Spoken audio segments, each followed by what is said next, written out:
লিবাস আরবিতে কি বলে? লিবাস। আল্লাহ বলেছেন, ও নারীরা তোমরা পুরুষদের জন্য পোশাক, আর ও পুরুষেরা তোমরা নারীদের জন্য পোশাক। পড়েন সুবহানাল্লাহ। পোশাকের বেসিকলি তিনটা কাজ। কয়টা? কেউ কথা কয় না, আরো জোরে বলেন কয়টা? এখন আওয়াজ আসলো কোত্থেকে? আওয়াজ করে উত্তর দিবেন, চিল্লায় বলেন পোশাকের কাজ কয়টা?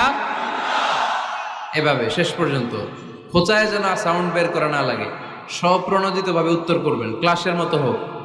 তিনটা কাজ। এক নম্বর কাজ হচ্ছে পোশাক ইজ্জতের আবরু, লজ্জাস্থান ঢেকে রাখে, ঠিক কিনা? আমাদের লজ্জাস্থান ঢেকে রেখেছে আমাদের পোশাক। ঠিক তেমনি স্বামী তার স্ত্রীর ইজ্জত হেফাজত করে, স্ত্রী তার স্বামীর ইজ্জত হেফাজত করে, স্বামী তার স্ত্রীর চরিত্র হেফাজত করে, আর স্ত্রী তার স্বামীর চরিত্র হেফাজত করে। এজন্য আল্লাহ একে অপরের